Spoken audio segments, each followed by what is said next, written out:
సువార్త ప్రకటించేవారు గమనించవలసిన, తీసుకోవలసిన జాగ్రత్తలు, మెళకువలు.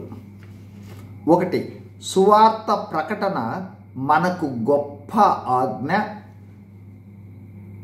ప్రకటించకపోతే ఆజ్ఞాతిక్రమము అనే పాపములోకి పడిపోతామనే గ్రహింపుతో సువార్త ప్రకటనను చేయాలి.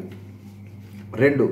సువార్తను అధికారముతో ప్రకటించాలి. ఆ అధికారము పరిశుద్ధాత్మ ఆధీనంలో ఉండుట వల్ల వస్తుంది. కావున ఆత్మ ఆధీనంలో ఉండి ఆత్మ తీవ్రతతో సువార్తను ప్రకటించాలి. 3.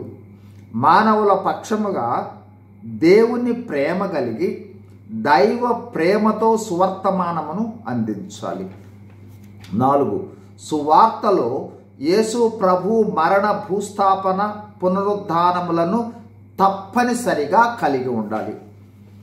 5.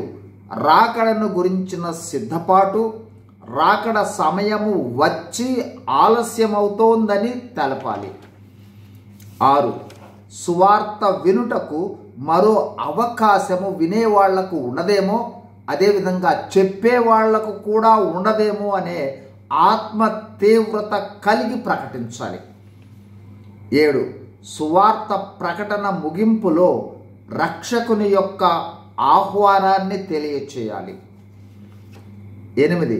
తీర్మానము కొరకు పిలుపును ఇవ్వాలి. 9. ఏ విధంగా ఎడతెగక కృతజ్ఞతాస్తుతులు చెల్లిస్తామో, ఏ విధంగా ఎడతెగక ప్రార్థిస్తామో అలాగే ఎడతెగక సువార్తను ప్రకటించే వారముగా ఉండాలి. 10.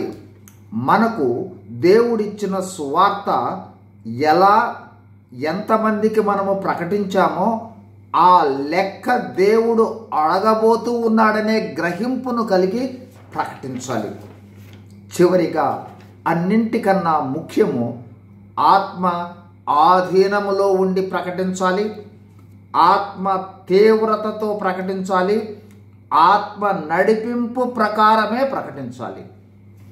God bless you. Thank you.